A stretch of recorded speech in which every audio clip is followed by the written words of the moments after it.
नमस्कार दोस्तों। कर्नाटक विधानसभा चुनाव का नतीजा आप सबके सामने है। 224 सीटों वाली कर्नाटक विधानसभा में 200 सीट कांग्रेस और भाजपा में बंट गई है। कांग्रेस बहुत बड़ी जीत लेकर कर्नाटक में सरकार बनाने जा रही है। कांग्रेस न सिर्फ सरकार बनाने जा रही है बल्कि देश में एक बहुत बड़ा संदेश देने जा रही है, और इस संदेश में कहीं ना कहीं अपना राज्य हरियाणा भी छुपा हुआ है।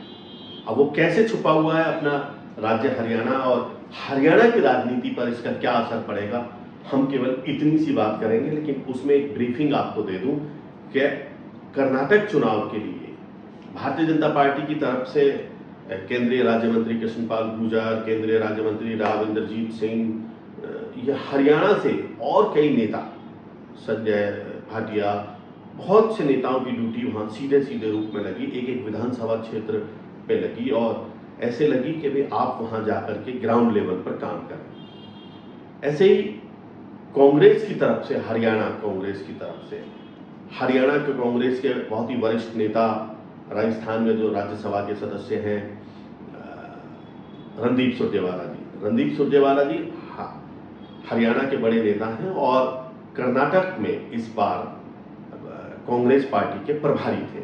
कर्नाटक प्रदेश कांग्रेस के प्रभारी के रूप में उन्होंने काम किया, बहुत ही ग्राउंड लेवल पर काम किया, बहुत ही सटीक काम किया। क्या क्या काम किया वो भी आपसे जिक्र करेंगे।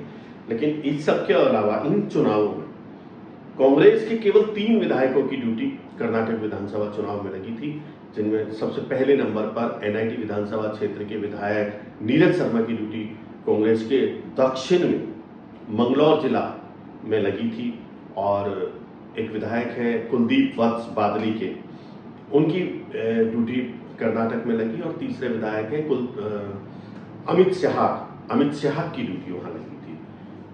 मुझे इसलिए भी पता है कि जब इन लोगों की ड्यूटी वहाँ लगी थी तो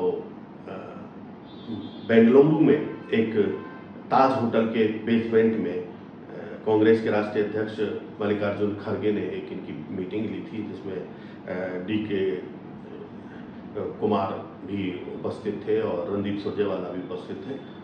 वहाँ बहुत बड़ा मैसेज खड़गे साहब ने अपने सारे उन प्रभारियों को दिया था, और कितना कैलकुलेटेड था। वहीं से मैं अपनी बात को आपसे कनेक्ट कर रहा हूँ कि हरियाणा पर इसका क्या असर पड़ेगा।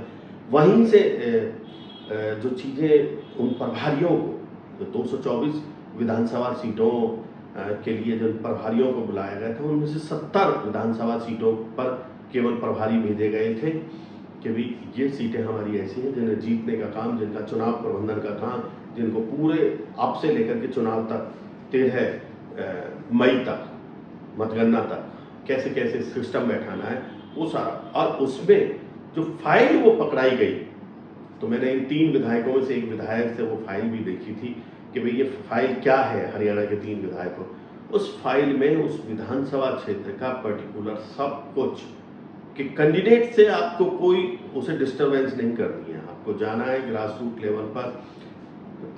आपको लगता है कि मैं किसी मतदाता को जोड़ सकता हूं, तो मतदाताओं को जोड़ने का काम करना है। आपको लगता है कि रूठे कार्यकर्ताओं को मनाना है, तो रूठे कार्यकर्ताओं को मनाना, और पूरा बैकग्राउंड उस पूरी कंस्टिट्यूएंसी का, उस पूरे कैंडिडेट का, वहाँ कैंडिडेट के खिलाफत कौन कर रहा है, वहाँ कैंडिडेट के साथ कौन है, वहाँ कैंडिडेट का राइवल कौन है।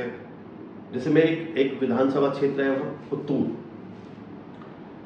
मंगलौर दक्षिण में एक पुत्तूर विधानसभा क्षेत्र है। वहाँ इस बार कांग्रेस ने जो टिकट दी वो भारतीय जनता पार्टी के एक डीके राय है, अशोक कुमार राय, उनको बुला करके टिकट दी।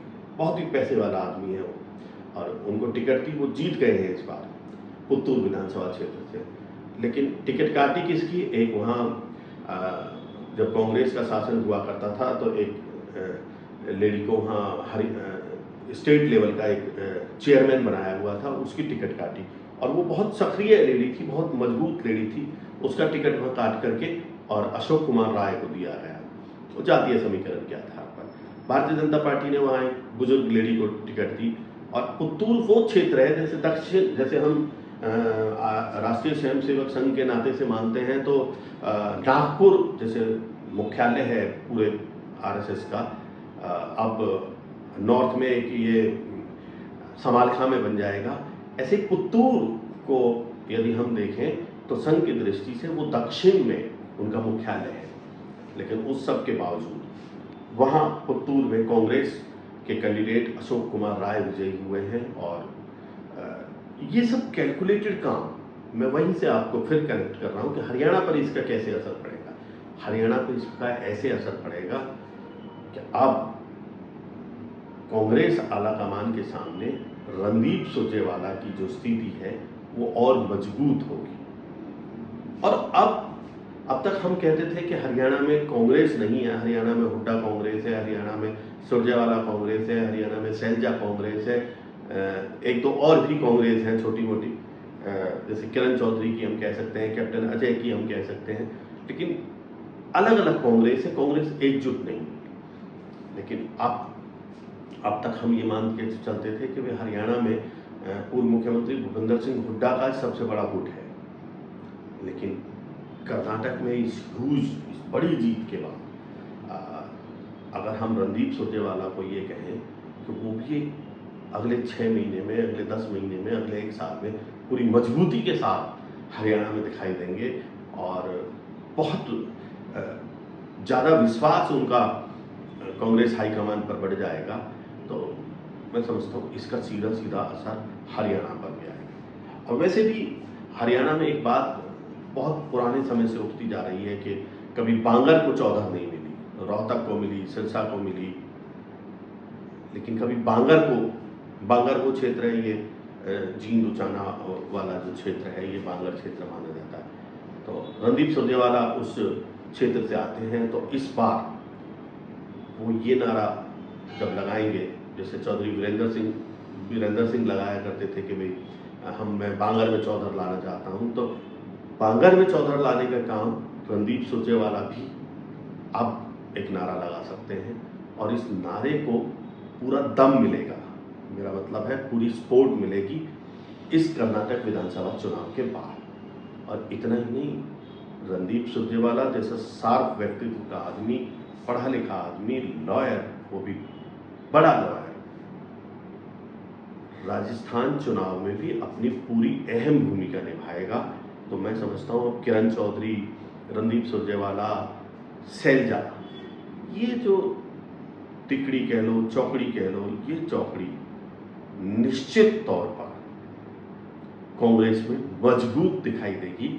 मैं हुड्डा साहब जितनी मजबूती वाली बात तो नहीं कर रहा हूँ, लेकिन इनकी अब उपस्थिति पहले से ज़्यादा हरियाणा में दिखाई देगी। और रणदीप सुरजेवाला चूँकि अब तक 2, 2.5, 3, 4, 5 महीने तक, 6 महीने से कर्नाटक में ही बिजी थे, लेकिन अब उनका पूरा फोकस हरियाणा पर रहेगा। तो इसलिए कर्नाटक के इन नतीजों के बाद हरियाणा की राजनीति निश्चित तौर पर प्रभावित होगी। धन्यवाद।